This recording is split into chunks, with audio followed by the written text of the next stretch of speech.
TV7 Israel News is made possible thanks to your generous donations.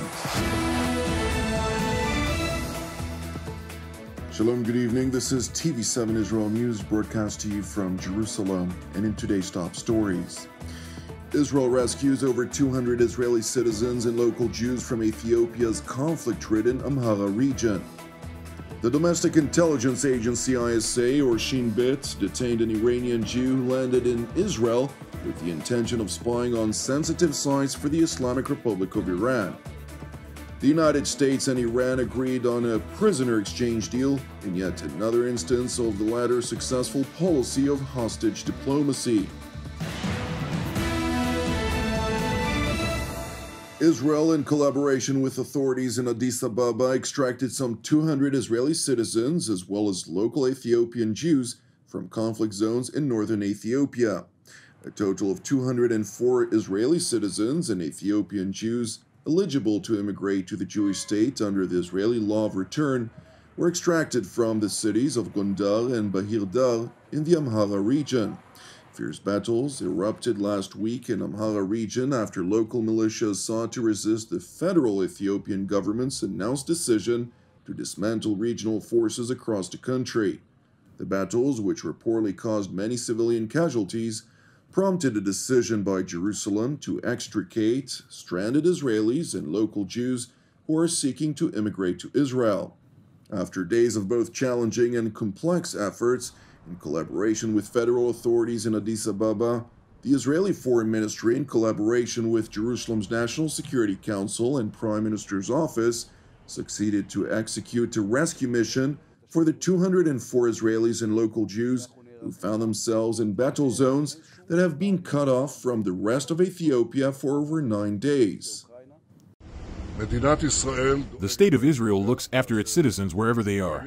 In recent days, Israeli citizens and people eligible for Aliyah from Ethiopia became in distress in areas of combat. I directed that they be brought out of there. I would like to thank the National Security Council and the personnel of the Prime Minister's Office, the Ministry of Foreign Affairs, and the Jewish Agency for their quick, quiet, and, above all, successful action. The people are now on their way from Gondar and Bahir Dar to Addis, and from there they will leave for the state of Israel. We will welcome them here with warmth and blessings. Welcome to the state of Israel. Before leaving Ethiopia for Israel, Jerusalem's top diplomat held a phone conversation with the Israeli ambassador to Ethiopia, who highlighted the gratitude of the people being rescued. In other news, in a counterintelligence operation, the Israel Security Agency, or ISA, arrested an Iranian Jew on suspicion of spying for the Ayatollah regime.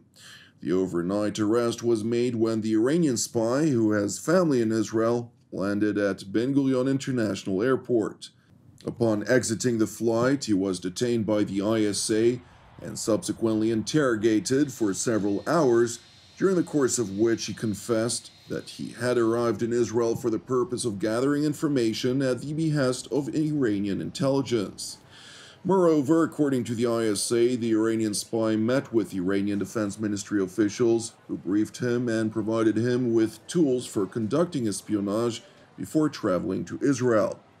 It is interesting to know that following this investigation, the alleged Iranian spy was barred from entering Israel. Instead of getting incarcerated, however, he was placed on a flight on his journey back to the Islamic Republic.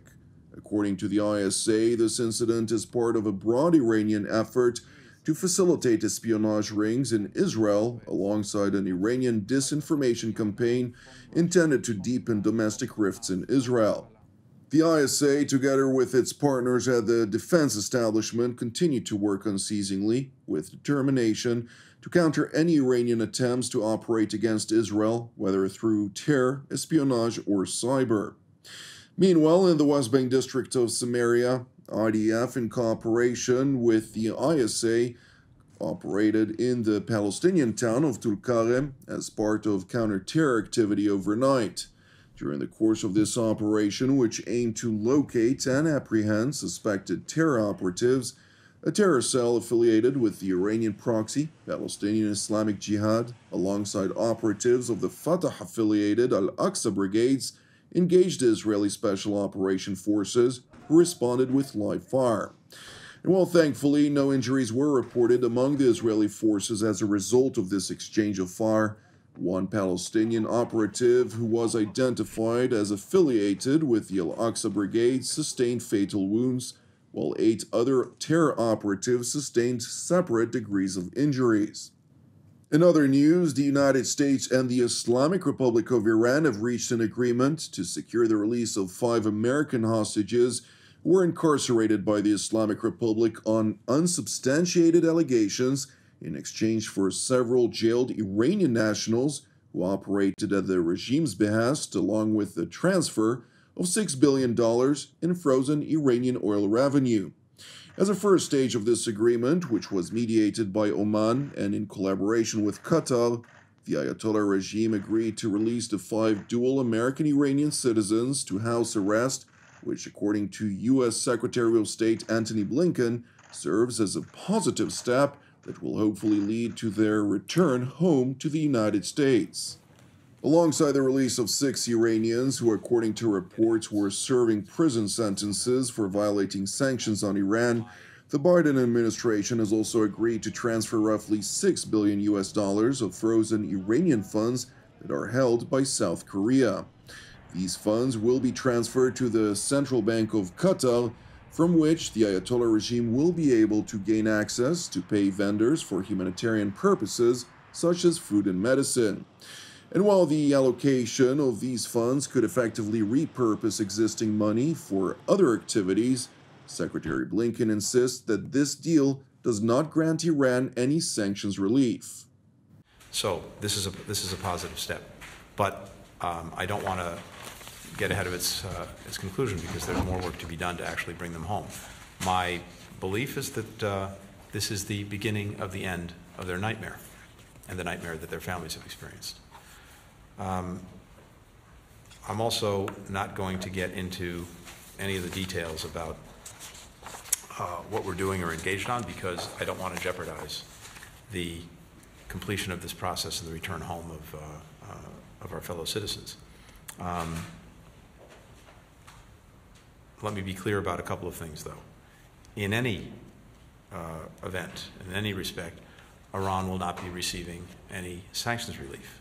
And in any instance where we would engage in such efforts to bring Americans home from Iran, Iran's own funds would be used and transferred to restricted accounts such that the monies can only be used for humanitarian purposes, which, as you know, is permitted under our sanctions. There's an exemption for humanitarian that's there from the start. We will continue to enforce all of our sanctions. It is important to know that the 5 American captives will be allowed to leave Iran only once the $6 billion arrive in the designated Qatari bank account, a process expected to take 4 to 6 weeks.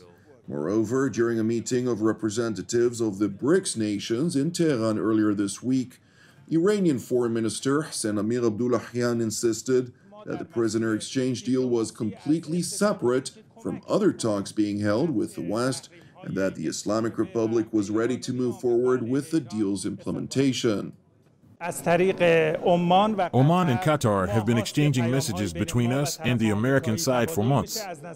From our point of view, the issue of a prisoner exchange is a completely humanistic issue. We don't have any prerequisites for it. And we would like to announce to the intermediary parties that we are ready to exchange prisoners within the agreed framework.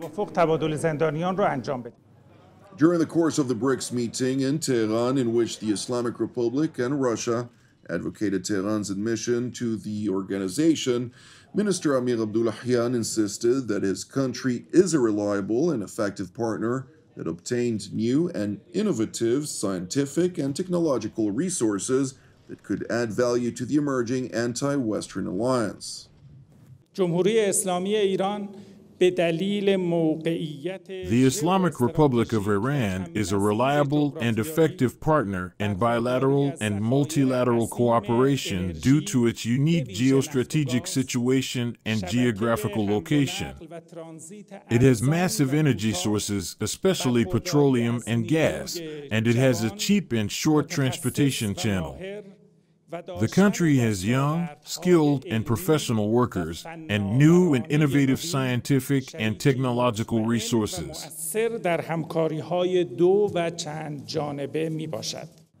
Speaking at the conference, Russia's Deputy Foreign Minister Sergei Ryabkov seized the opportunity to condemn the United States for imposing sanctions on the Islamic Republic over its nuclear adventurism.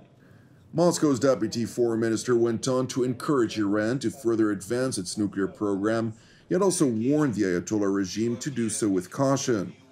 My advice to the Iranian friends would be move on, reach progress if possible, but be also on the watch, be always vigilant, because you never know what will happen in the US, in their policies towards our countries, Iran included, the next day. Thank you for watching TV7 Israel News. I would like to seize this opportunity to once again point out that TV7 Israel is a donation-based ministry. Therefore, if you're blessed by our productions and would like to help support keeping our programs on air, please consider making a financial contribution. You can do so by visiting our website at www.tv7israelnews.com. Separately, I would like to encourage you, pray for the peace of Jerusalem and salvation of Israel. I'm Jonathan Hassan, wishing you a Shabbat Shalom u'Mevorach, and God willing, we'll see you again on Monday at the same time.